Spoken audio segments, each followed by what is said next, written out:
of the School of Business at Curtin University in Sarawak, Malaysia. Currently, he is the editor of the International Journal of Techno-Entrepreneurship. However, he is not here today, and his paper will be presented by Datuk Halimah Muhammad Said, the president of a non-government organization called Voices of Peace, Conscience and Reason, in short, PCOR. It gives me great pleasure to invite Datuk Halimah Muhammad Said to deliver the paper titled Kampung Champagne. Please welcome Datuk Halimah Muhammad Said.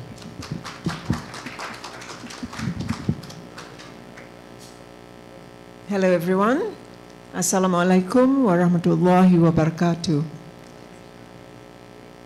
Yes, as the MC has just introduced me, I'm going to be reading Francois Theron and one Sri Shahada's paper called Kampung Champagne.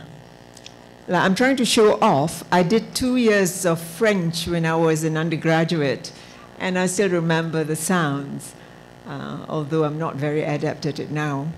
Right? I'll read the paper in toto without changing anything, although there are 1 or 2 anecdotes that I think can be left out. He reminisces about his childhood and so on, and tells us about the bread that he ate and the jam that he spread on the bread. So maybe I can afford to leave that out, right? So I'll start the paper now.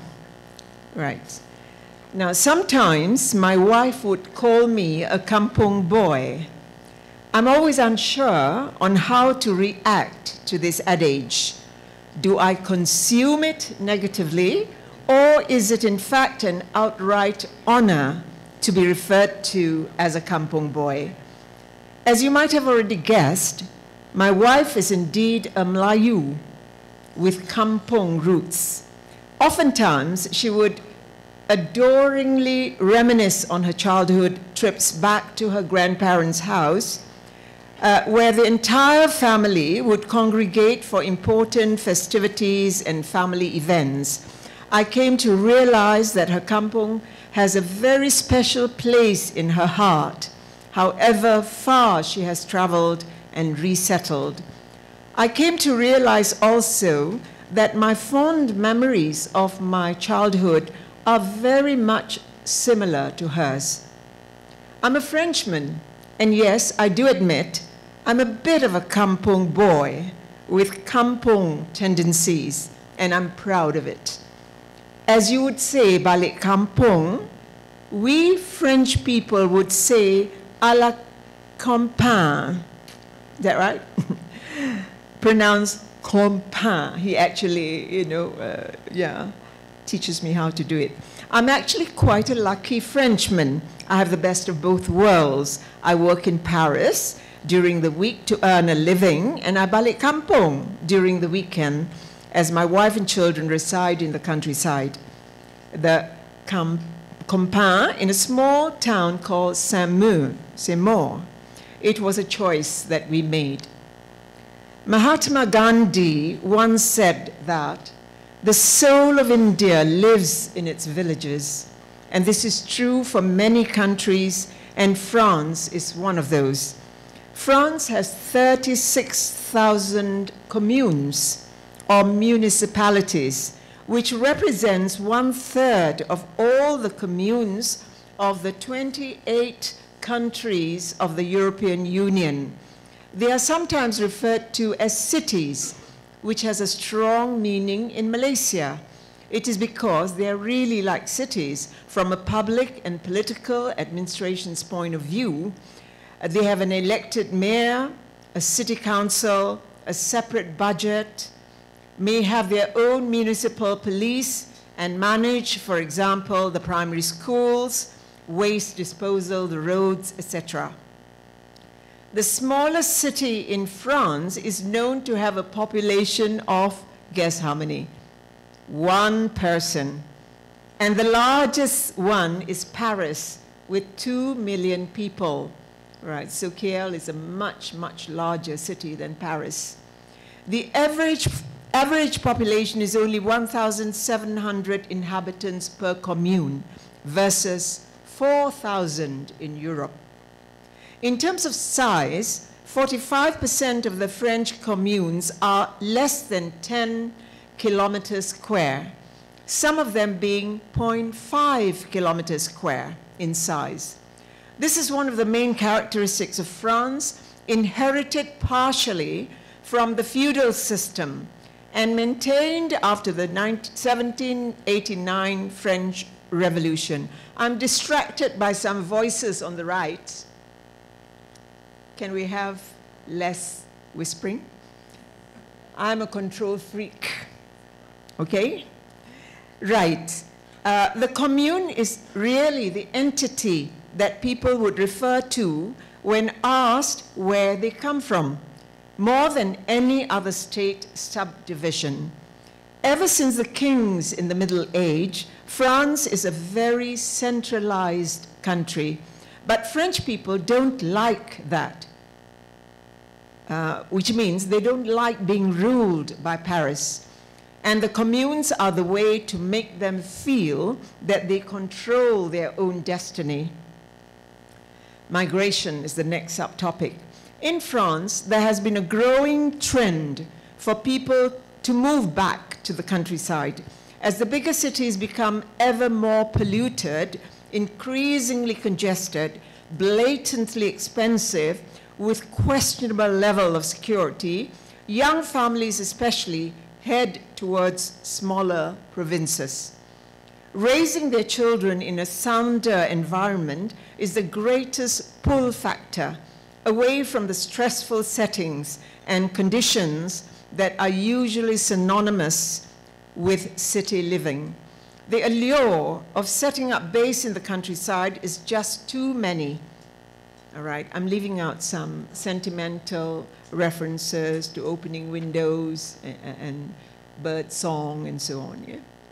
And the walk to the corner boulangerie, where you buy your French, French bread. People seem to be more calm and relaxed and appreciative of the beauty of nature and all the wonders it has to offer, rather than calculating their milestone on which Vuitton bags they will be buying next. I wanted to show you my Louis Vuitton bag. Right. Yeah, my daughter gave it to me.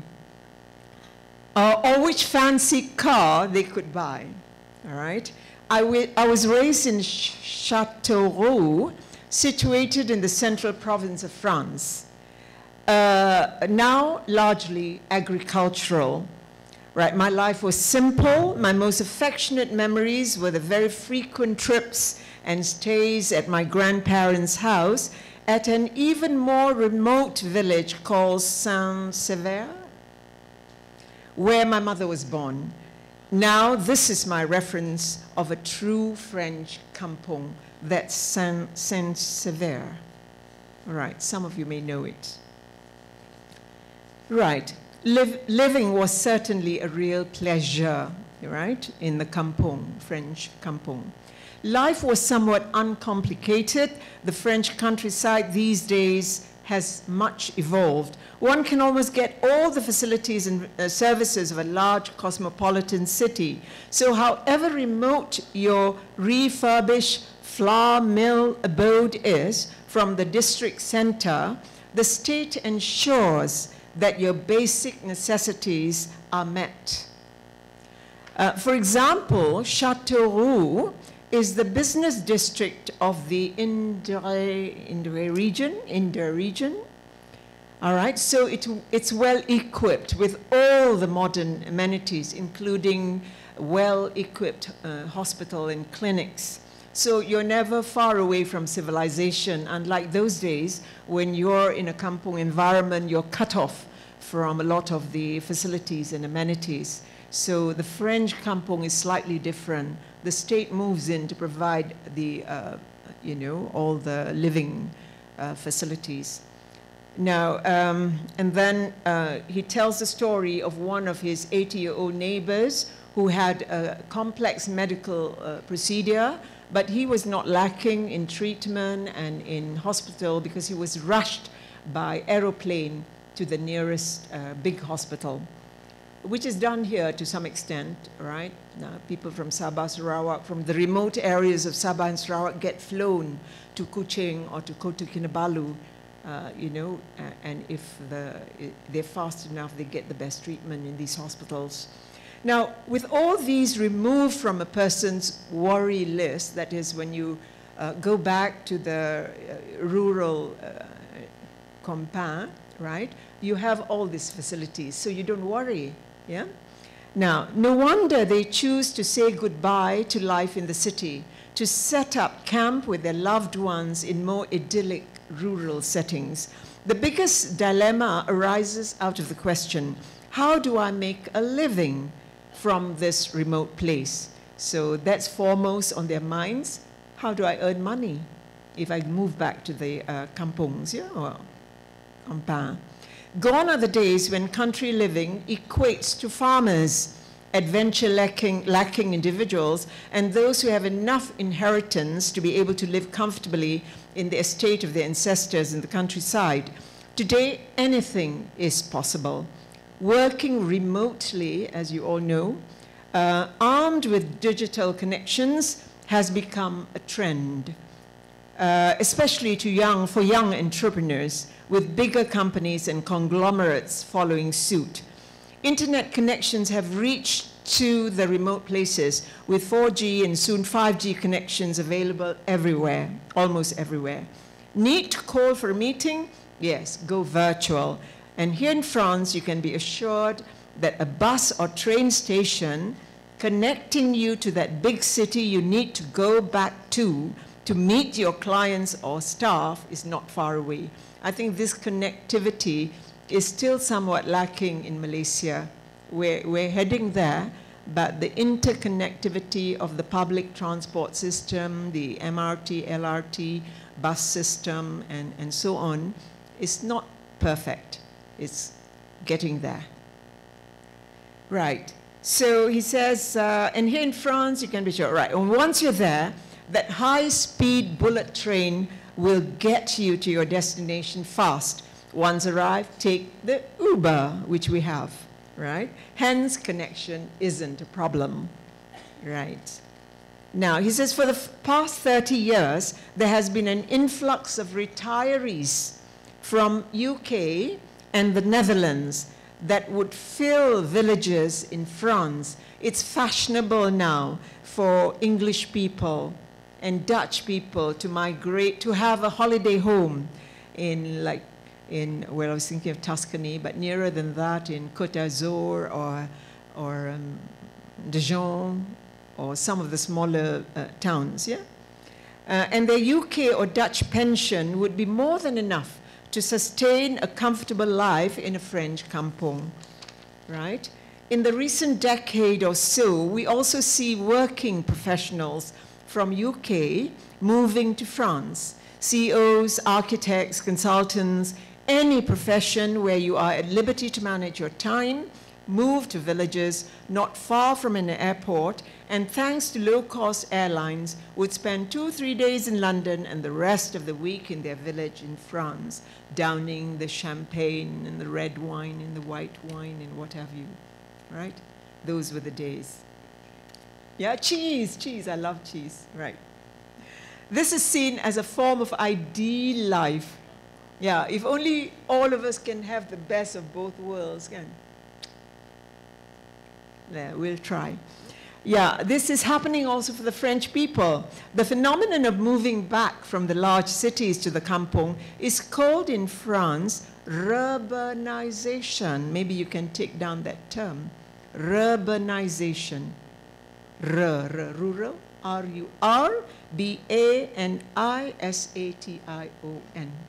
Macam kita dulu lah, rural urban migration, ya tak? Now it's given a fresh terminology. Sounds so trendy, yeah? And upmarket, upbeat, urbanization. Yeah, Hood? Urbanization. What is your present status? I'm urbanizing. Sounds good. Right. Yep. Urban, rural. No.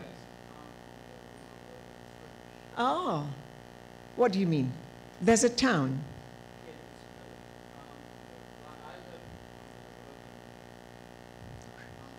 Right.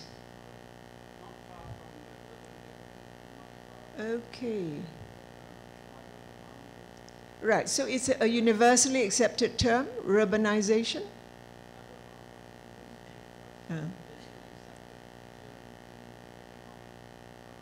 Oh, yes, something I've learned today, urbanization. So you moved to a little town on the outskirts of both areas.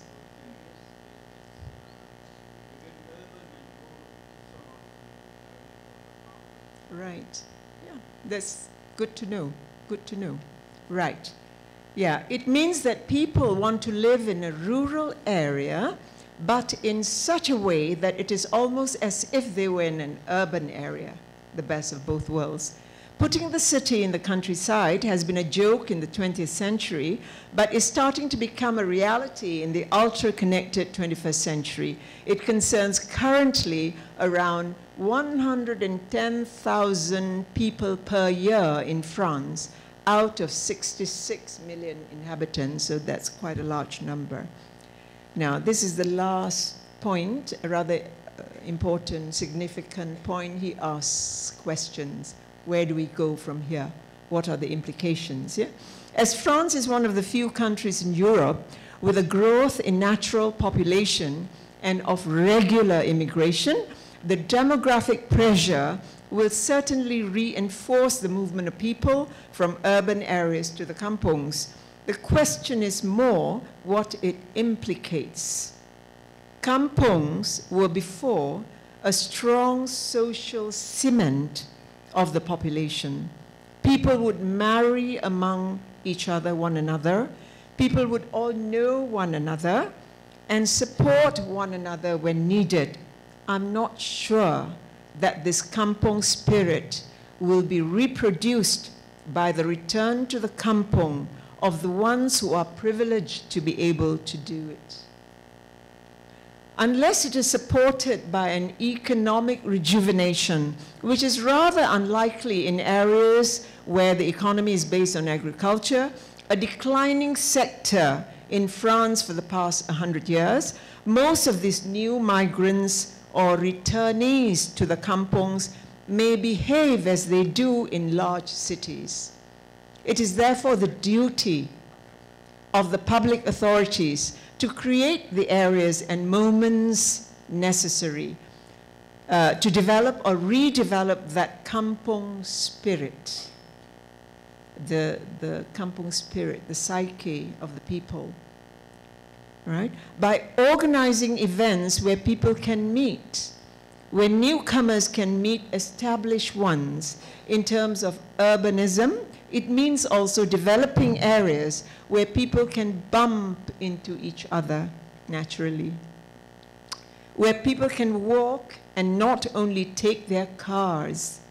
If this is done, we could expect that what we all remember of our kampung with lots of nostalgia will be also experienced by our children and grandchildren to enjoy.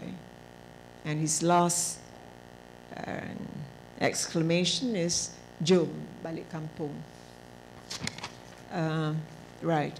I'm not sure, you know, I can't take questions on France, but I can certainly take questions on my kampung, Linggi, and on the kampung, urban kampung that I grew up in Seremban, Gedung Lalang, which was actually a gedung of Lalang, you know. Cheap mining land, which my father was given, bought for over $2,000. Yeah. Cheap mining, an old mining area. So that's now Gedung Lalang, which is a thriving, modern, urban Malay kampung. Okay? Right. No questions, yeah? No questions. Okay, right? Pardon? Yes, comment allez-vous? Okay, thank you very much. Thank you, Dato' Halimah Said. Our next presenter is Miss Wan Nur Hafizan Wan Sulaiman. Miss Wan Nur Hafizan Wan Sulaiman is a master's student from Center for Global Archaeological Research, Universiti Sains, Malaysia, USM. Now, I am honored to invite Miss Wan Nur Hafizan to present her speech entitled Nilai-Nilai Murni Masyarakat Cik Wong. Please welcome.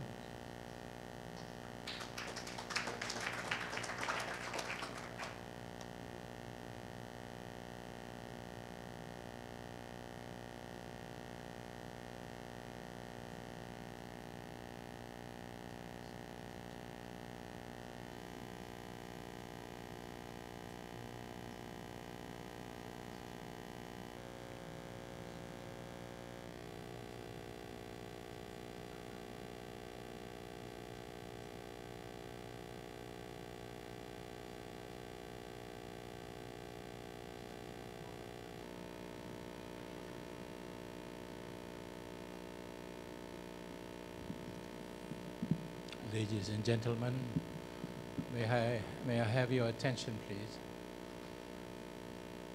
Mizan has requested me to say a few words about the people who are called Cik Wong, which she's going to describe. Okay? She's going to speak in Malay. So I'll give a description for the benefit of our friends here who don't speak Malay. All right? Is that okay? With your permission. The Cik Wong is a group of indigenous people called under the rubric of Orang Asli, meaning original people in Malay. Now, they are a small group who lives about 2 hours away from Kuala Lumpur, on the way to Pahang, on the way to the state of Pahang. Right? So there are about, how many thousand now? Have we got the population? 580. About 580 people living in a very large part of the rainforest called the Crow Game Reserve. They are free to live there, as all Orang Asli are able to. They do not own the land, and it's not very likely in the near future that they will own any land at all, because they are under the Act 134, which says that any land which indigenous people live on are land belonging to the state. It's called state land. And the fight for the land is going on, including for the Cik Wong. The Cik Wong speak a language which is not like Malay. Of course, they can speak some Malay. They go to school. But the Cik Wong also are people who live not just near outside on the fringe of the forest, but deep inside as well. That will be described by Mizan. Okay? Now, her paper happens to be a paper that I had to read when I was a young man. Okay? But how did I get to read that paper? In 1955, at the height of the history of this country called the emergency, from 1948 to 1960, there were a lot of soldiers in the great rainforest. That was during that period when the communist insurgencies were trying to get the better and overthrow the government. So in 1955, a soldier called Rodney Needham, doctorate in anthropology at Oxford University, went into the jungle and met two Cik Wong individuals, 1955. He was there in the intelligence section looking for people called communists during that emergency, and helped along by indigenous people called Cik Wong. Okay? They are wonderful people, Cik Wong. I have lived with them, and I have some of my best friends are Cik Wong. Now, Rodney Needham wrote about them on the basis of his interview, encounter with two Cik Wong. And when he wrote his thesis, he wrote his paper, it became a world-famous paper, Age, Category and Descent. He was a brilliant man. And I met him again in 1971, and he became my PhD supervisor. Okay? That's my background with him. But I would invite you to the Cik Wong. Around the Cik Wong would be nice jungle, beautiful jungle. Bill Valley would love it. Yeah? And there are elephants there. There are many elephants. Unfortunately, these elephants have been tied to by chains. Okay? So it was a sanctuary. It was a sanctuary. Yeah? And Tan Sri here has been there, I'm sure. And let's now, of course, listen to Fizan. Okay, thank you diucapkan kepada Profesor Dato' Dr. Hud Saleh. Okay, tajuk pembentangan saya pada petang ini adalah nilai-nilai murni dalam masyarakat Cik Wong di Kuala Gandah, Pahang. Okay, untuk pengenalan, masyarakat orang asli di Semenanjung Malaysia terbahagi kepada 3 kelompok berdasarkan kepada budaya, corak hidup, bahasa dan fizikal. Yang mana berdasarkan kepada perbezaan ini, maka para pengkaji telah mengkelompokkan mereka ini sebagai Negrito, Senoi dan Melayu Proto. Mereka wujud sebagai sebuah entiti masyarakat yang berpegang kepada adat dan nilai-nilai murni yang diwarisi dari satu generasi ke satu generasi yang lain. Kajian ini memfokuskan perbincangan kepada masyarakat Cik Wong kerana mereka ini kaya dengan budaya dan adat istiadat yang masih berlangsung sehingga ke hari ini. Berdasarkan kepada hasil kajian yang saya lakukan juga mendapati bahawa masyarakat Cik Wong ini juga walaupun tergolong dalam subkumpulan Senoi, namun corak hidup mereka lebih tertumpu kepada corak hidup Negrito, yang mana mereka ini menjadikan aktiviti memburu dan meramu sebagai salah satu sumber daya dan subsisten, hidup dalam kumpulan yang kecil dan mereka terdapat sekelompok kecil masyarakat Cik Wong yang masih hidup secara berpindah randah di dalam hutan. Okey, terdapat beberapa istilah awal yang digunakan untuk merujuk masyarakat Cik Wong. Antara yang terawal adalah Maroy dan Joben atau Soben dan Klip. Ada juga yang menyebutnya sebagai Siwa, namun istilah Cik Wong telah digunakan untuk merujuk masyarakat ini sehingga ke hari ini. Berdasarkan kepada hasil kajian melalui kaedah temu bual yang saya lakukan dengan masyarakat Cik Wong di Kuala Gandah, mendapati bahawa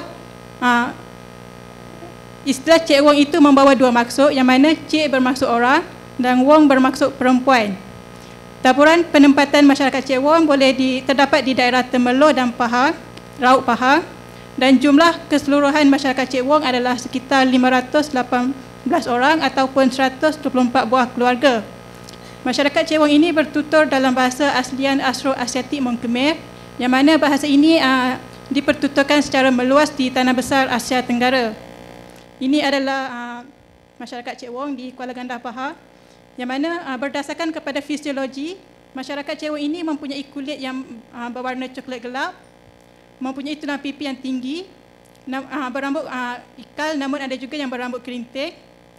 Dari segi saiz fizikal pula, bagi kaum wanita adalah tidak lebih daripada 5 kaki, manakala bagi kaum lelaki pula adalah sekitar 5 kaki 2 inci. Okey, kajian saya ini melibatkan 8 buah perkampungan Cik Wong yang terletak di Kuala Gandah, Pahang. Jarak perkampungan ini dengan bandar Temerloh adalah sekitar 50 km. Perkampungan Cik Wong ini juga terletak bersebelahan dengan Pusat Konservasi Gajah Kebangsaan. Dan berdasarkan kepada jadual ini, kita dapat lihat bahawa Kampung Sungai Enggang, Kampung Kuala Gandah, Kampung Sungai Pian dan Kampung Beh merupakan sebuah penempatan yang boleh diakses dengan menggunakan kenderaan sama ada kereta maupun motosikal. Manakala bagi Kampung Mengkalong, Kampung Kalau, Kampung Sungai Kangkan dan Kampung Sungai Senil pula hanya boleh diakses dengan berjalan kaki, yang mana semasa melakukan kajian ini, saya berjalan kaki selama 6 jam untuk pergi ke setiap perkampungan ini. Okey, ini adalah peta kawasan kajian. Okey, objektif kajian ini adalah untuk melihat apakah faktor yang menyumbang kepada pembentukan nilai-nilai murni dalam masyarakat Cik Wo dan apakah nilai-nilai murni yang diamalkan dalam masyarakat Cik Wo di Kuala Gandah, Pahang. Data-data yang diperolehi dalam kajian ini diperolehi melalui kajian perpustakaan, temu bual dan penyertaan ikut serta. Okey, sebelum kita pergi kepada nilai-nilai murni yang diamalkan oleh masyarakat Cik Wo, kita lihat dahulu konsep nilai. Konsep nilai ini merupakan satu prinsip tingkah laku yang diamalkan oleh sesuatu kelompok ataupun masyarakat. Konsep nilai ini juga memberi satu ukuran untuk menilai sesuatu tindakan yang diambil, sama ada betul atau salah, wajar atau tidak wajar, adil atau tidak adil dan sebagainya. Dalam konteks masyarakat, nilai murni ini amat penting untuk mengekalkan kesejahteraan dan keharmonian hidup bersama. Selain itu, setiap nilai yang diamalkan dalam sesebuah masyarakat juga amat berkait rapat dengan sistem kepercayaan yang dianuti. Misalnya dalam masyarakat Cik Wo, falsafah kehidupan mereka sendiri yang terungkap dalam adat istiadat, sistem kepercayaan, sistem kosmologi, pantalaran dan sebagainya telah menyebabkan mereka ini merupakan masyarakat yang unik. Okey, nilai-nilai murni dalam masyarakat Cik Wo. Nilai-nilai murni yang diamalkan dalam sesebuah masyarakat amat berkait rapat dengan sistem kepercayaan yang dianuti oleh masyarakatnya. Berdasarkan kepada hasil kajian yang saya lakukan, mendapati bahawa majoriti masyarakat Cik Wo ini menganuti kepercayaan animisme, yang mana mereka percaya bahawa setiap objek yang ada di bumi ini, sama ada pokok, sungai, bukit, hutan dan sebagainya, mempunyai semangat yang harus dihormati dan dijaga untuk mencapai keharmonian hidup bersama. Disebabkan oleh kepercayaan masyarakat Cik Wo terhadap kuasa supernatural, maka wujudlah beberapa sistem dan peraturan yang tidak bertulis yang menjadi amalan dan pegangan masyarakat Cik Wo untuk menjamin keharmonian hidup bersama. Nilai-nilai murni yang diamalkan adalah seperti pantang larang semasa memburu dan meramu, semasa kematian, amalan perkongsian makanan, menghindari sifat gendiat, tolong-menolong dan sebagainya. Okey, pantang larang. Terdapat berbagai pantang larang yang diamalkan oleh masyarakat Cik Wo, yang mana kesemua pantang larang ini diwujudkan untuk membentuk kepribadian dan sikap sosial seseorang individu untuk menjamin keharmonian hidup dalam masyarakat. Pantang larang bermaksud tegahan daripada melakukan sesuatu kerana dipercayai akan membawa akibat yang buruk. Masyarakat Cik Wo misalnya mempunyai adat resan dan pantang larang yang unik kerana keadaan persekitaran hidup mereka yang dikelilingi oleh hutan belantara dan bukit bukau, serta semangat alam yang menghuni alam ini. Selain pantang larang yang diwujudkan ini merupakan amalan nilai-nilai murni yang diterapkan dalam diri dan jiwa seseorang individu yang bertujuan untuk menjaga hubungan baik manusia dengan semangat luar biasa, menjaga hubungan manusia dengan alam sekitar dan menjaga hubungan antara manusia dengan manusia. Pantang larang atau tabu ini memainkan peranan kerana sekiranya sesuatu pantang larang ini dilanggar, maka ia akan mendatangkan kesan yang buruk. Okey, antara pantang larang yang masih diamalkan oleh masyarakat Cik Wo adalah amalan pantang larang ketika memburu. Aktiviti memburu merupakan aktiviti sara diri utama masyarakat Cik Wo untuk mendapatkan sumber diet dan subsistem. Aktiviti perburuan ini dilakukan oleh kaum lelaki dan ia dilakukan secara berkumpulan, iaitu sekitar 3 hingga 5 orang. Antara pantang larang yang perlu dipatuhi adalah mereka dilarang untuk mentertawakan keadaan fizikal binatang buruan, serta mereka juga tidak boleh memburu haiwan yang bunting kerana mereka percaya bahawa haiwan-haiwan ini mempunyai ruai atau semangat yang menjaganya. Manakala perburuan terhadap haiwan yang bunting pula merupakan satu tindakan yang kejam, dan sekiranya mereka melanggar pantang larang ini, maka semangat alam akan menghukum mereka dan akan menyebabkan mereka timpa sakit kepala, sakit perut, muntah dan sebagainya. Semasa melakukan aktiviti perburuan juga, mereka dilarang untuk memburu dalam kuantiti yang banyak ataupun tamak. Sebagai contoh, apabila mereka pergi memburu dan terdapat 3 ekor tupai, maka mereka hanya boleh memburu 2 ekor tupai sahaja, dan seekor tupai lagi mesti dibiarkan hidup kerana mereka percaya sekiranya mereka membunuh ketiga tupai tersebut, maka mereka akan sukar untuk mendapatkan makanan pada masa akan datang. Pantang larang juga turut dilakukan dalam aktiviti meramu. Ini adalah aktiviti memburu. Dan ini adalah antara hasil kajian saya yang mana saya telah melakukan ikut serta dengan mereka memburu babi hutan. Ini adalah aktiviti meramu. Antara pantang larang dalam aktiviti meramu adalah mereka hanya boleh meramu mengikut keperluan harian sahaja. Kiranya kalau dia nak makan hari ini, dia hanya akan meramu pada hari ini, dan kalau untuk esok hari, dia akan meramu untuk esok hari pula. Selain itu, mereka juga percaya bahawa pokok-pokok besar juga mempunyai semangat. Jadi mereka tidak boleh menebang sesuka hati pokok-pokok tersebut. Dan disebabkan oleh kepercayaan ini juga, mereka juga dilarang untuk membuang air kecil atau air besar di sekitar pokok besar itu. Ini adalah aktiviti meramu yang dilakukan oleh kaum wanita yang terdiri daripada 5 hingga 10 orang. Okey, seterusnya pantang larang juga turut dikenakan apabila berlakunya kematian. Yang mana pantang larang ini dikenakan kepada ahli keluarga si mati, juga kepada masyarakat kampung. Antara pantang larang yang dikenakan kepada ahli keluarga adalah mereka dilarang untuk pergi memburu dan berhias, manakala pantang larang untuk penduduk kampung pula adalah mereka dilarang untuk melakukan aktiviti berbentuk hiburan seperti menyanyi dan menari. Pantang larang apabila berlakunya kematian ini diwujudkan bertujuan untuk menghormati ruai ataupun roh si mati yang dipercayai masih ada dan berkeliaran di sekitar kawasan mereka. Tempoh berkabung ataupun pantang larang ini berlangsung selama 6 hari. Selepas tamat tempoh berkabung, maka aktiviti buka pantang ataupun nepoh kematian akan dilakukan pada malam hari. Yang mana pada pagi tu diorang akan bersama-sama bergotong royong membersihkan kawasan sekitar, menghias balai sewa dan memasak beramai-ramai untuk dijamukan kepada penduduk setempat, juga kepada roh ataupun ruai si mati.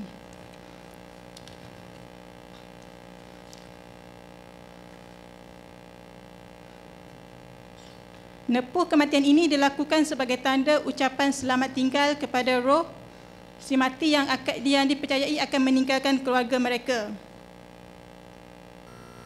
Okey, seterusnya nilai-nilai murni yang lain yang diamalkan oleh masyarakat Cik Wong adalah amalan sharing. Amalan sharing merupakan satu amalan yang murni yang diamalkan oleh masyarakat Cik Wong untuk mewujudkan suasana kehidupan yang harmoni. Konsep sharing ini bukan sahaja diamalkan untuk hasil perburuan sahaja, tetapi ia juga turut diaplikasikan untuk peralatan perburuan, motosikal dan peralatan harian lain seperti peralatan memasak. Dalam aktiviti perkongsian hasil buruan dan meramu misalnya, disebabkan oleh ruang lingkup kehidupan mereka yang bergantung kepada aktiviti memburu dan meramu, dan kesukaran untuk mendapatkan makanan telah menyebabkan mereka berkongsi hasil buruan. Mereka percaya bahawa apabila mereka berkongsi, maka pada masa akan datang, apabila mereka tidak mempunyai sumber bahan makanan, maka individu yang pernah mereka tolong ini pula akan menolong mereka di kemudian hari. Masyarakat Cik Wan juga percaya bahawa apabila mereka berkongsi, maka semangat alam akan memurahkan rezeki mereka. Seterusnya adalah kendiat. Kendiat ini merupakan istilah Cik Wong yang merujuk kepada sifat kedekut, dan sifat ini merupakan sifat dan amalan yang tidak disukai. Kendiat ini merupakan sifat yang berlawanan dengan nilai-nilai murni yang ada dalam masyarakat Cik Wong. Sikap ini perlu dihindari kerana ia akan merugikan diri sendiri. Mereka percaya bahawa apabila seseorang itu memiliki sifat kendiat, maka semangat alam akan marah dan akan menurunkan bencana kepada individu tersebut seperti sakit, dipanah petir, pening dan sebagainya. Seterusnya adalah nilai murni seterusnya adalah tolong-menolong. Tolong-menolong ini dilakukan semasa melakukan sesuatu pekerjaan yang mana mereka ini akan memburu dan meramu dalam kumpulan yang terdiri daripada 3 hingga 5 orang. Dalam aktiviti memburu misalnya, mereka akan bekerjasama memasang perangkap, menghambat dan mengepung haiwan buruan, dan apabila haiwan buruan berjaya ditangkap, maka individu yang mempunyai tenaga yang kuat dan berpengalaman akan membunuh haiwan tersebut dengan merejam leher haiwan menggunakan lembing ataupun tombak. Dalam masyarakat Cik Wan juga wujud pembahagian tugas yang mana kaum lelaki ditugaskan untuk melakukan aktiviti yang berat seperti memburu dan meramu hasil hutan untuk dijual, manakala kaum wanita pula ditugaskan untuk melakukan aktiviti domestik. Manakala bagi aktiviti menangkap ikan dan pertanian pula mereka dilakukan secara bersama. Kini dah adalah aktiviti sadar diri masyarakat Cik Wong. Masyarakat Cik Wong juga merupakan masyarakat yang sederhana dan simbiosis dengan alam. Mereka ini mengamalkan cara hidup yang sederhana. Contohnya dalam pembinaan rumah. Bagi mewujudkan kehidupan yang harmoni dan lestari dengan alam sekitar, maka mereka lebih gemar membina rumah yang tidak mempunyai binaan yang tetap, yang mana rumah-rumah mereka ini dibina menggunakan bahan semula jadi. Ini adalah contoh rumah kediaman masyarakat Cik Wong. Rumah ini dipanggil sebagai rumah kulit kayu kerana dindingnya diperbuat daripada kulit kayu kepong, yang mana kulit kayu kepong ini akan ditebang dan kulit ini akan diasingkan daripada batangnya dan akan dijemur dan akan ditampal untuk dijadikan sebagai dinding. Atapnya diperbuat daripada daun cacur dan rumah ini tahan sekitar 5 tahun. Yang seterusnya adalah hinyak. Hinyak ini merupakan binaan yang paling ringkas kerana tidak mempunyai dinding dan atapnya diperbuat daripada daun bertam ataupun daun cacur. Yang seterusnya adalah dong. Dong dia punya struktur binaan sama macam hinyak, cuma bezanya adalah dia punya saiz lagi besar daripada hinyak. Ketahanan dong dengan hinyak adalah sekitar setahun lebih. Kini adalah selain mereka menghasilkan kediaman dengan menggunakan bahan semula jadi, masyarakat Cik Wong juga menghasilkan peralatan budaya material mereka dengan memanfaatkan hasil alam dengan yang mana rotan digunakan untuk membuat bakul ataupun ambong yang digunakan untuk aktiviti meramu.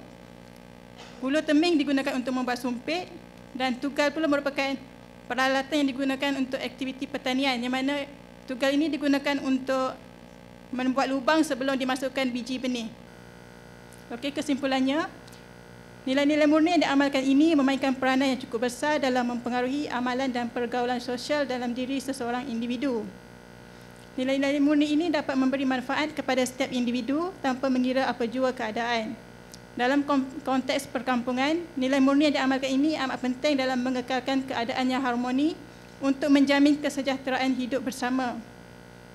Amalan yang berlandaskan nilai murni ini dapat memberi pengaruh dan kesan positif terhadap tingkah laku dan tindakan yang diambil oleh seseorang individu yang seterusnya dapat memberi pengaruh kepada masyarakat.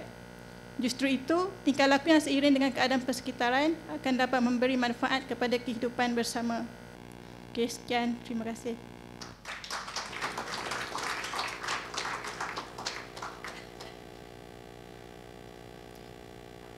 Ada soalan?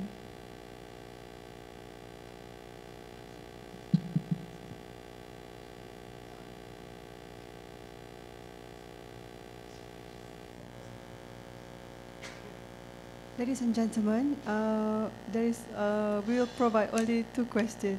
Thank you.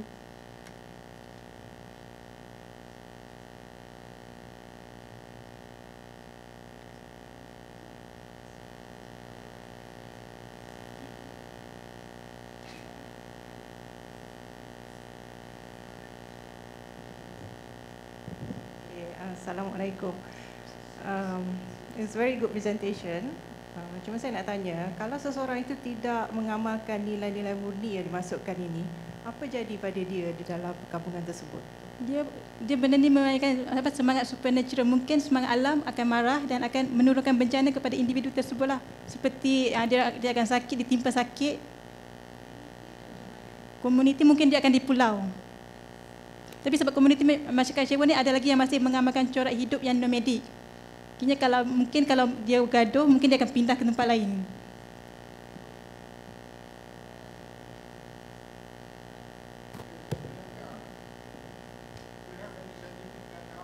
Saya ada buat untuk dia punya, saya ada buat interview.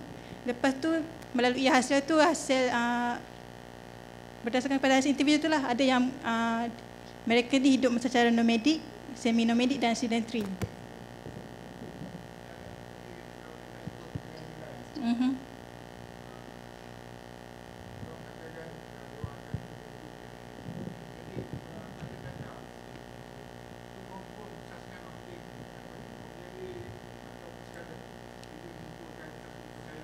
Data-data diperoleh melalui hasil temubuan saya dengan masyarakat Cik Wong, bermula daripada masyarakat bawahan sehinggalah kepada putau ataupun bomoh dan juga batin.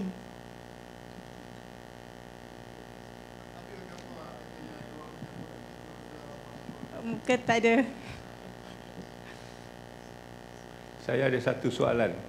Kalau dibezakan generasi lama dengan generasi muda, adakah penghakisan tentang kefahaman dan juga amalan tentang kelestarian yang dikata-kata? Ada perbezaan tak? Dia sebab dia pantalan ni dia merupakan sistem yang tidak bertulis dan diwarisi dari satu generasi ke satu generasi, dan amalan ini masih lagi diamalkan sehingga ke hari ini. Termasuk generasi sekarang. Generasi muda-muda. Ya. Itu maknanya meramu dan aktiviti meramu dan memburu dan meramu masih lagi berlangsung sehingga ke hari ini. Terutamanya bagi masyarakat ataupun mereka yang tinggal di kawasan pedalaman lah. Berapa orang semuanya Cik Wong ni di Malaysia? 518 orang. 518 orang. Terima kasih. Okey, semua. Okey. Terima kasih. Thank you, Ms. Wan Nur Hafizan Wan Sulaiman. It is my great pleasure to introduce the next speaker, a professor at the Faculty of Engineering and Built Environment at Universiti Kebangsaan Malaysia, specializing in non-metallic material processing. She was previously the director of the Center of the Corporate Planning and Communications at the UKM. Please welcome Professor Dr. Cik Husna Azhari to present her paper entitled The Garden Green, The Allegory of My Kampung.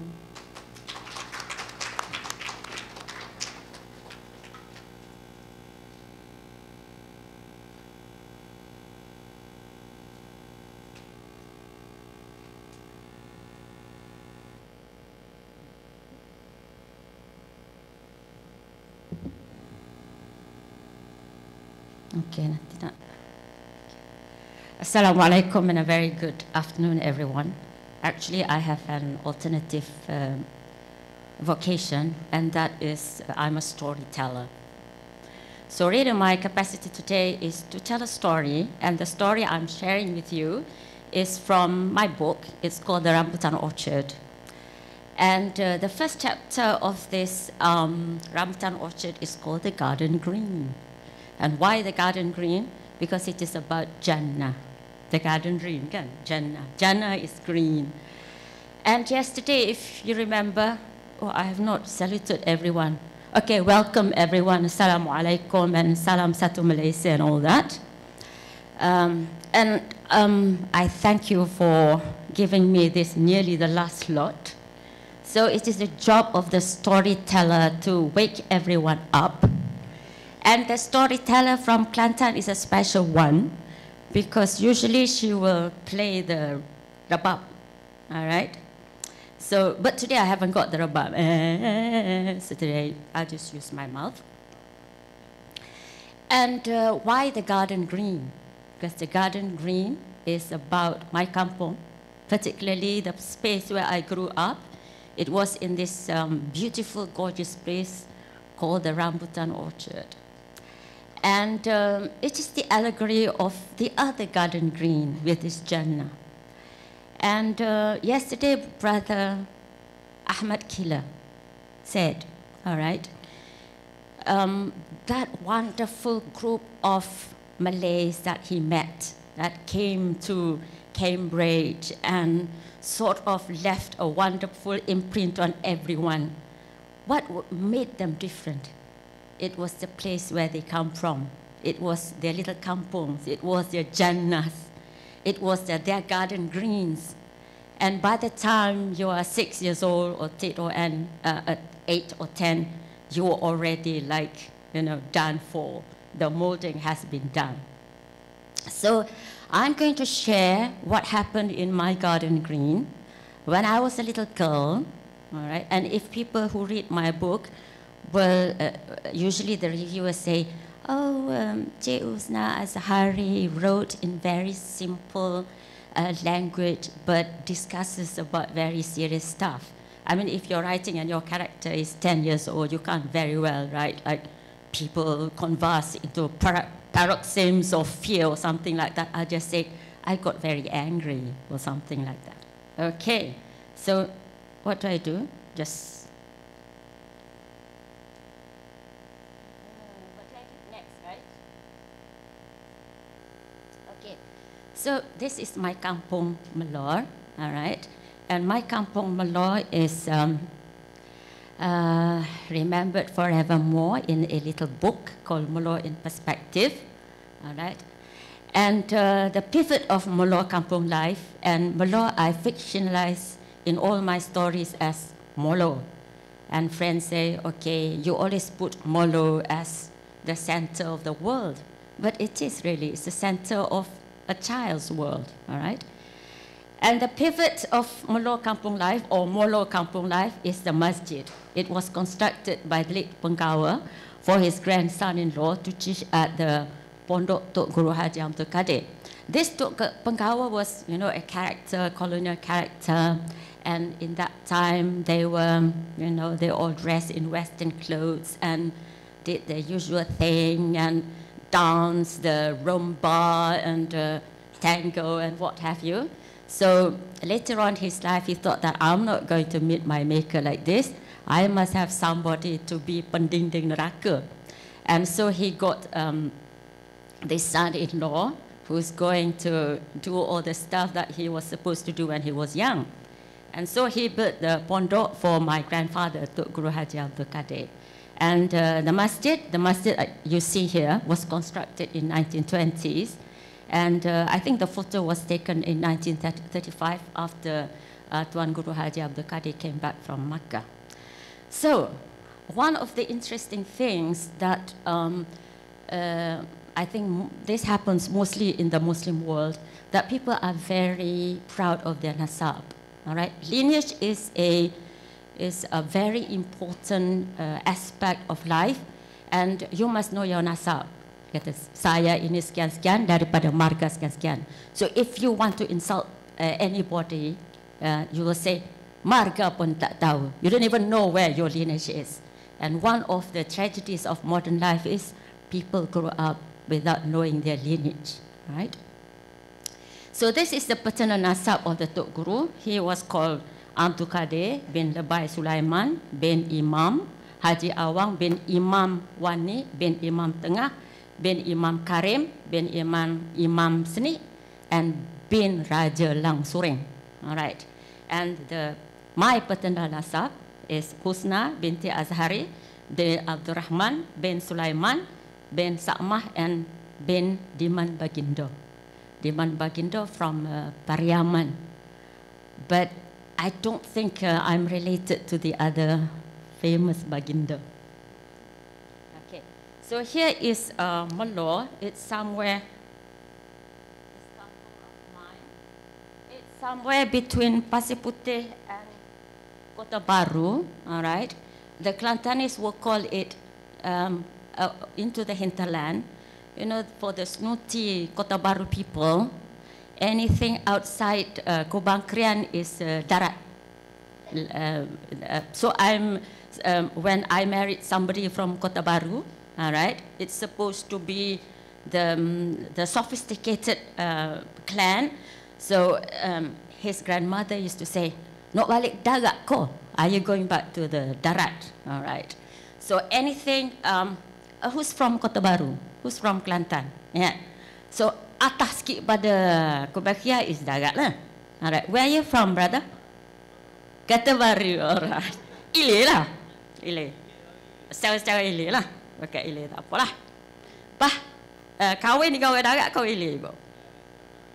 Orang luar. Tu teruk daripada saya tu. Okay. And so I think somebody needs to help me. Okay. Let me, yeah, all right. Okay, Nana, go back.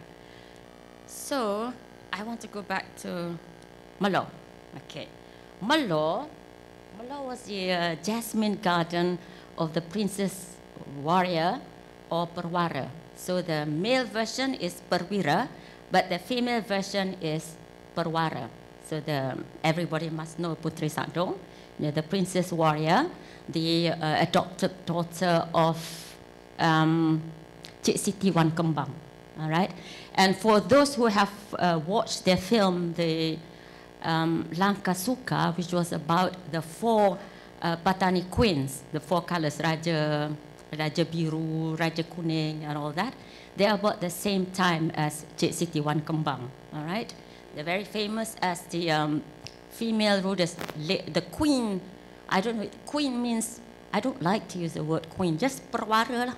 All right, queen means you have a king. I mean, they don't need a king. They are warriors in their own right. They are rulers in their own right. So the Princess Warrior of Kelantan, Putri Sakdon. All right, and Putri Sakdon was married to Raja Abdullah. So actually, how can I point to this lady now?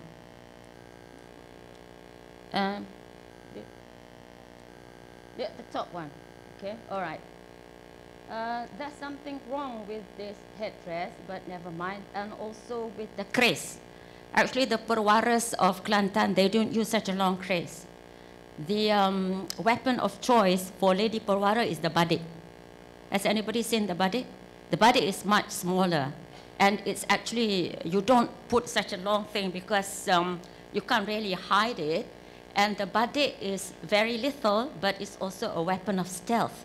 So you put it in your sanggul, all right?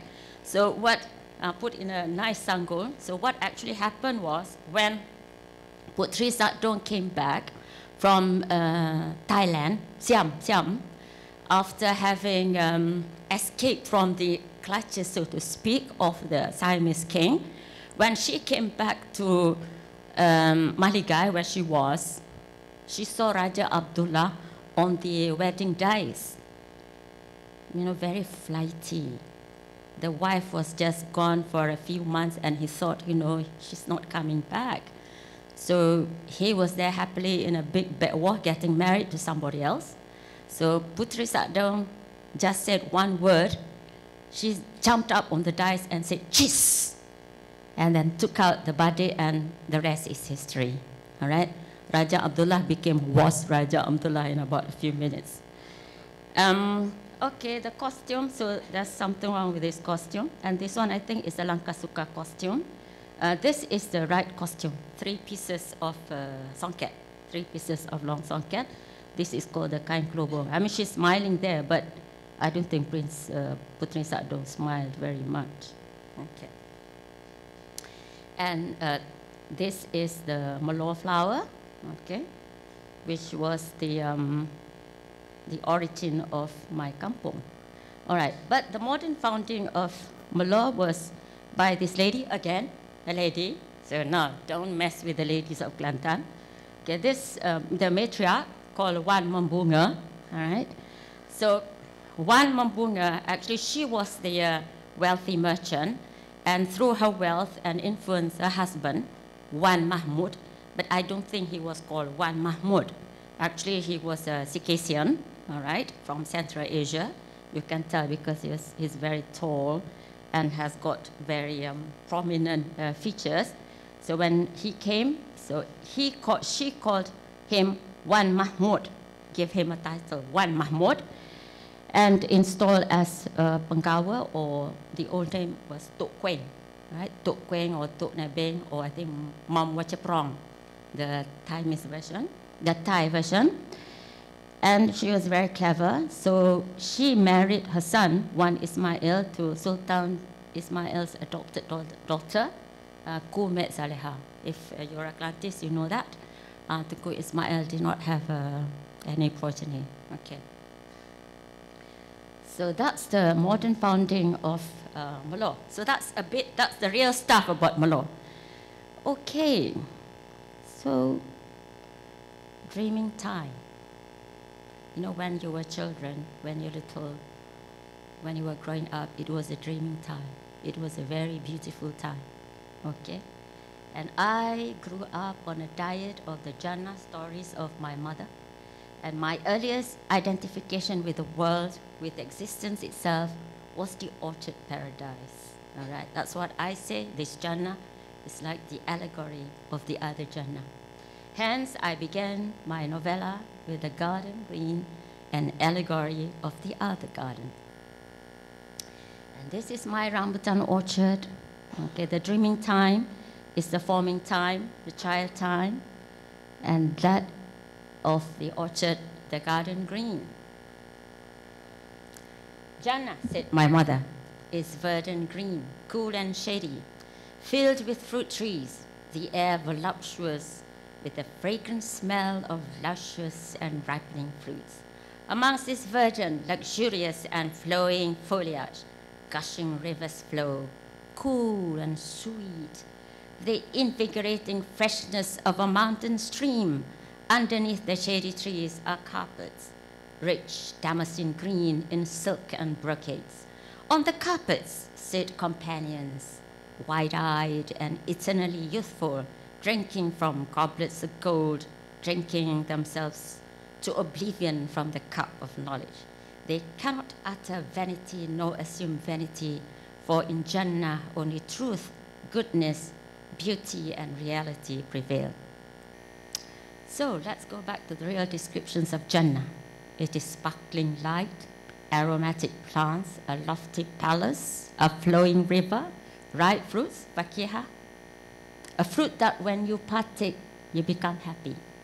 A beautiful wife, I'm not so sure about this beautiful wife, and abundant clothing, beautiful companions, equality. And in an eternal abode of radiant joy, in beautiful, soundly constructed high houses, bricks of gold and silver and mortar of fragrant musk, pebbles of pearl and sapphire, soil of saffron. Whoever enters it is filled with joy and will never feel miserable. He will live there forever and never die. Their clothes will never wear out, and their youth will never fade. And when you look there, you will see a delight that cannot be imagined and a great dominion. And the palace of Ummul Mu'minin, all right, Khadijah, the Prophet ﷺ told us about the characteristics of the palaces of some of his wives and companions.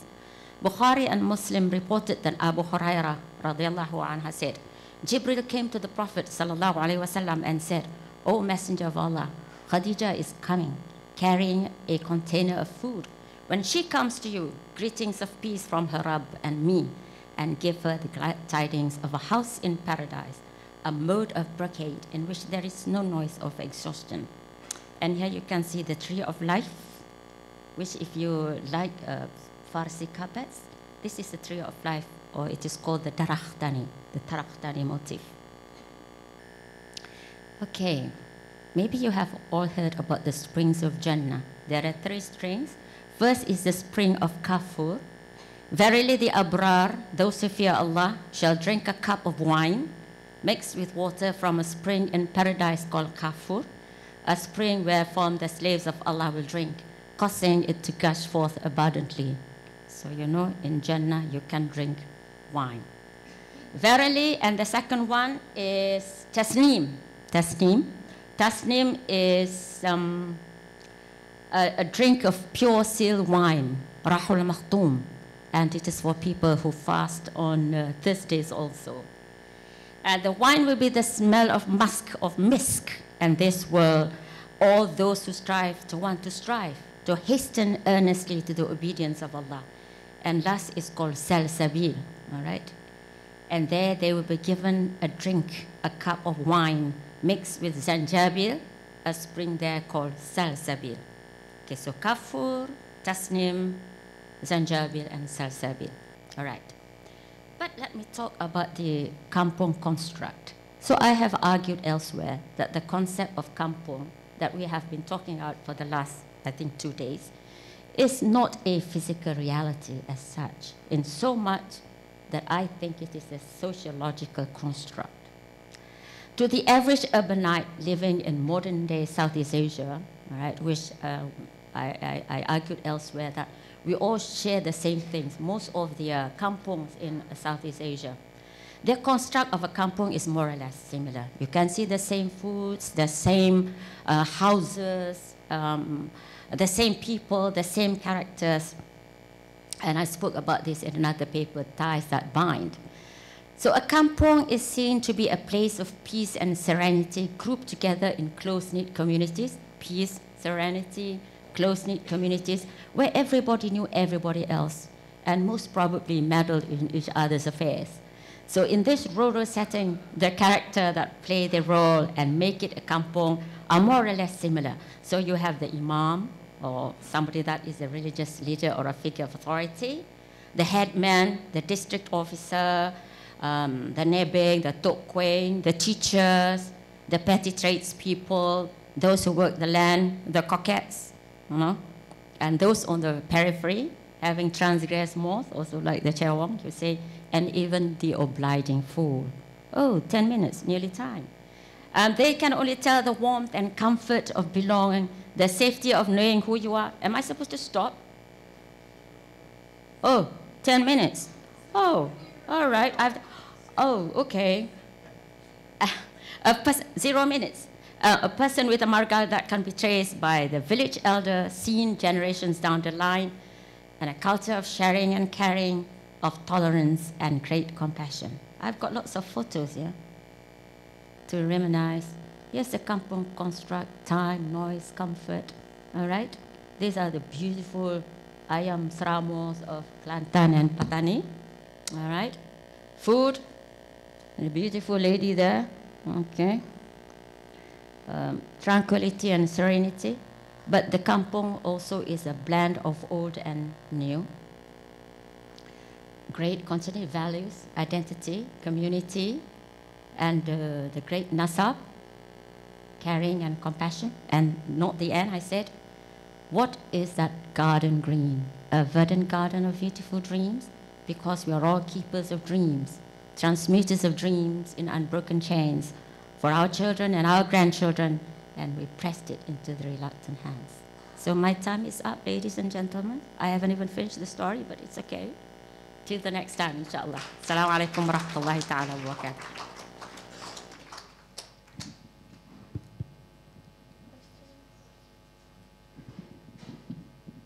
Okay, for Q&A, we allow only 2 short questions.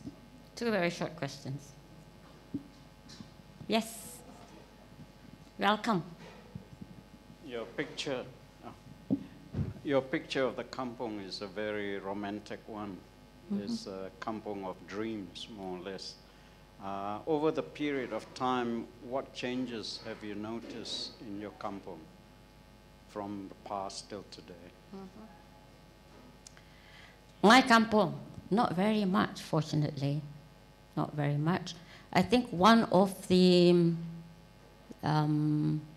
most impactful have been migration. The kampong is not able to sustain employment.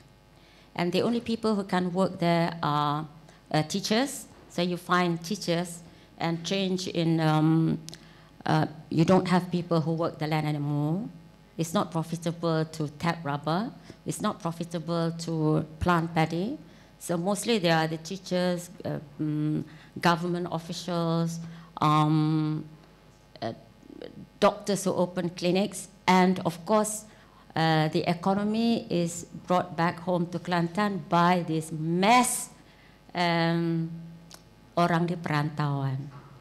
So they are the great contributors to the economy. So every year, as you know, during Hari Raya, about 2 million, I think, orang di perantauan converge on Kelantan. So it's completely impossible to leave Molo to go to Kota Baru even. You get stuck at Peringhat. But I don't think nobody has done a PhD on that very much yet.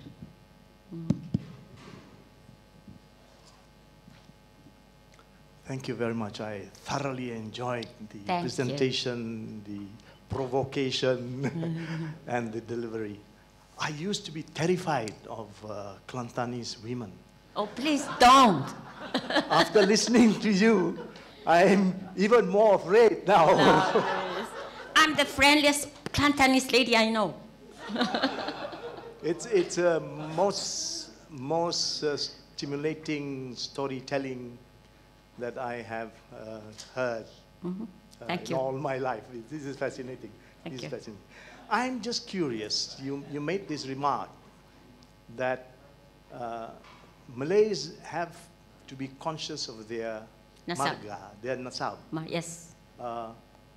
I am not quite sure if that is a correct observation, because from the glance that I had of your slide, you were probably of the aristocratic or royal family. They call it petty bourgeois. Yeah, but it tells.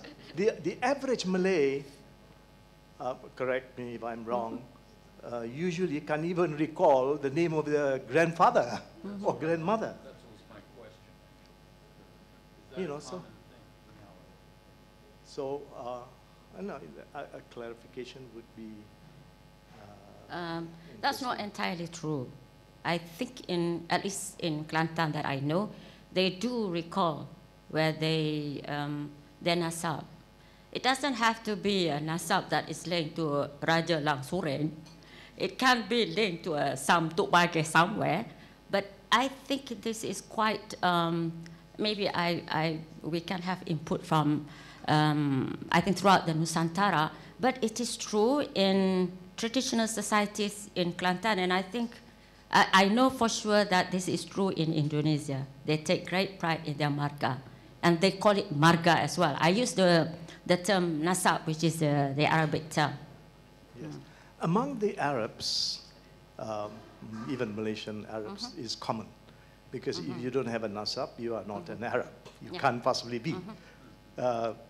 Especially, I mean, the genealogical background is critical. I have one other very brief comment or question. I think you talked about the kampung being actually non-territorial. It's sociological.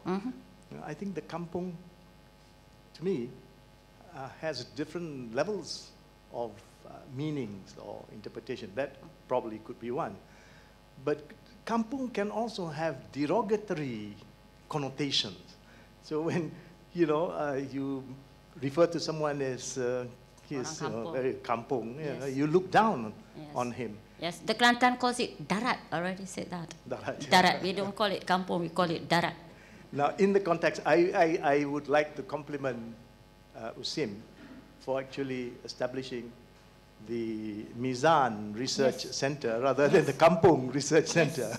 Yes, because Mizan they have gone ahead of us. They have gentrified the kampung. Yes, they have. So kudos to them. Yep. Because I think Kampung Mizan is essentially about Mizan, the search for Mizan. Yep. Thank you. Yes, thank you very much. That's all I'm allowed, I think. Thank you very much. Thank you, Professor Dr. Cik Husna Azhari, for the presentation. The last presenter for today is Head of Program for Communication Program at Faculty of Leadership and Management in USIM. She specialized in broadcasting, cultural policy studies, international communication, and screen and media culture. Dr. Rosidayu Sabran will present her paper entitled Rural Landscape in Malaysia Film as Pretext, Study on the Journey. Dr. Rosidayu Sabran, please welcome.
Okay, Assalamualaikum warahmatullahi wabarakatuh.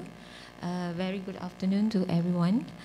Thank you for being patient to the last paper of this today's presentation. Okay, my study is actually we just started this study on the film The Journey. Okay, it has not completed yet. So today's presentation will be only focusing on the conceptual of the idea of what we intend to do regarding the Journey film. Okay, basically we will be focusing on the film itself, landscape, and the metaphor of the or symbolism in this film. Okay, so specifically my presentation will be focusing by looking at the landscapes visualized in this film. Okay, so this film is The Journey is directed by Chew Keng Guan. Okay, so the background of the film is about an Uncle Chuan, an old-fashioned and conservative man that lives in Cameron Highland. So this film is actually focusing on the livelihood of and the setting. The background setting is focusing on a kampung in Cameron Highland. Okay. So he's a conservative man that lives in Cameron Highland. His only hope is to reunite with his only daughter, Ahbi, whom will be returning from overseas after graduation to live together as a traditional family. Unfortunately, he felt frustrated when she brings back her foreign boyfriend, which is actually her fiance, okay, Benji, and plans to get married. Okay, so Uncle Chuan tries to change his daughter's mind, but fail. Okay, according to Chinese culture, son-in-law Benji is obliged to deliver the wedding invitations along with his father-in-law. Okay, with no say in the matter, the journey of long-distance road travel has put these two unwilling men into the hands of the other. So the journey actually is portraying the journey of Uncle Chuan and Benji trying to distribute the invitation to his the school days friends. There are 12 of them. Okay.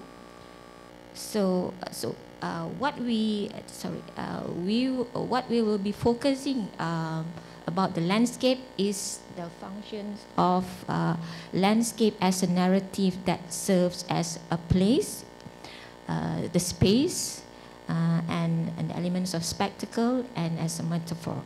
Yeah? A place refers when we portray a landscape, so it usually refers to a name of a place, the situation, or the time where it takes place. Space is defined as the space of action. Okay? Spectacle or spectacular environment can increase audience emotion, feelings towards the visual. Okay? And then a metaphor, dramatic production or coherent action. It can be symbolizing a certain theme or the intention of the storyline of a film. Okay. Right, so this is an example. We actually intend to show a portion of the film, but it took a lot of time to render the film. So unfortunately, we will just look at a limited example of what we will intend to highlight as a landscape in the film. Okay, so landscape as space and place. So the film portrays. This is an example of one of the scene in the film where, if I'm not mistaken, is a scene where Uncle Chuan is flying. It's flying, but it is using a hot balloon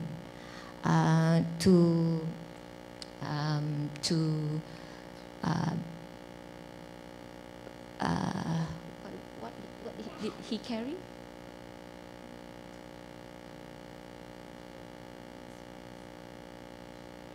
Oh, okay. So dia nak bawa dia sedang peluk satu vas of abu rakan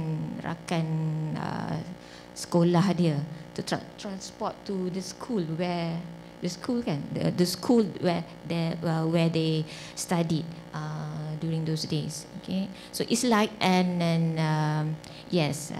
So yeah, the ash of the body of the friend. So it's like an what does it? It's so. But what the meaning of the visual is a cultural thing. But we like to emphasize on how it's being portrayed using a certain technique. The landscape, why it is using a high angle. Point of view.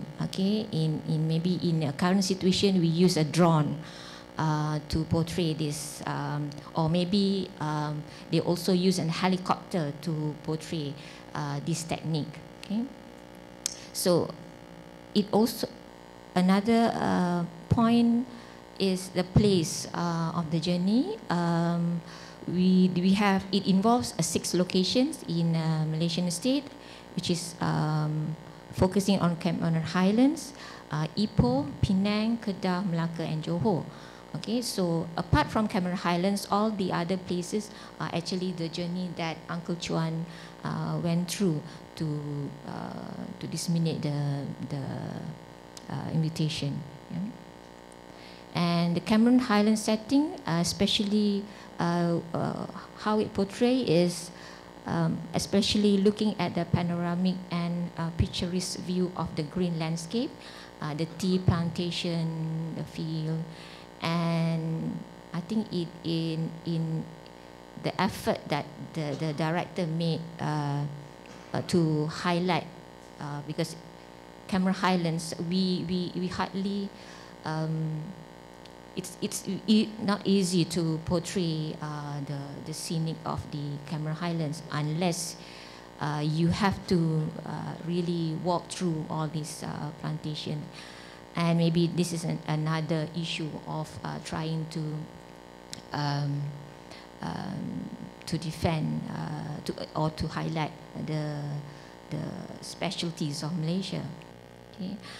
Okay, another example, space in the journey, where the plantation, the scenic environment is being highlighted. On the upper part is an example of a kampung, and with the plantation of the tea. And the lower part is the journey that Uncle Chuan and Benji went through, where they are moving on the Penang Bridge. Okay, so the aspect of space here in this visual is portraying how the depth or the height of the space, the location itself, like the bridge and the kampung. And this is another example highlighting the spectacular environment in the journey, portraying the scenic visual of Cameron Highland. Okay? Both landscape and cinema are defined through the act of viewing, hence all cinematic landscape at some level function as spectacles. Okay, these two examples symbolizes the metaphor in the journey. So the upper part of it is a bridge that, in the story, is a bridge that used by the Uncle Chuan and Benji to disseminate the invitation, and it also can reflect the bridge, the relationship between these two. They are new. I mean, Benji is trying to develop a new relationship with his father-in-law. Okay, so Benji is actually a Western, a Western guy. Okay, and with Uncle Chuan strong in with a strong belief in the Chinese culture. So we can see that the first and the second visual is trying to developing that kind of meaning, and the reason why they visualize that, insert that in the film. Okay, the second image also portrays the bridge between her daughter, Uncle Chuan's daughter, B, and the father, because B and Uncle Chuan was separated. Okay, so Uncle Chuan sent B for study overseas since she was 8 years old, and B, in the film, B is like blaming his father because she wanted to study local, but her father sent it as early as possible from at 8 years old. So he thinks that after her mom's died, she thinks that after her mom's died, so he was not being given the opportunity to learn the Chinese language, to understand the Chinese culture, to strengthen that kind of background. That's why I said that this is like the symbolism of the bridge between the relationship of a father and daughter. Okay, so as a conclusion, there is a constant dialectic between the economy of production and the aesthetic of narration. Okay, it means actually example of the effort of the production team trying to visualize this aesthetic visual that could influence, develop a pleasing feeling, or influencing that, okay, let's go to Cameron Highland, things like that. Okay. However, with landscape as metaphor in film, cultural politics are made to appear natural and allow audience to establish a cognitive map of the social and physical geography. So as Lookable said, whatever form landscape takes, its symbolic qualities sustain and enlighten social meaning. Okay, so with that, I thank you.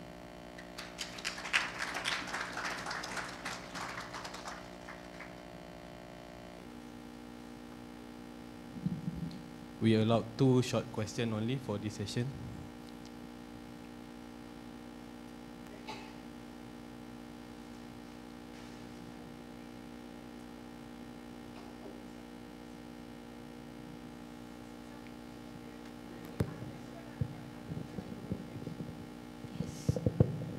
Assalamualaikum.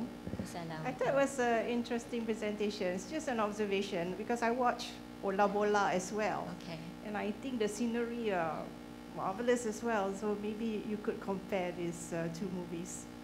I don't know, but this is very good. Thank you.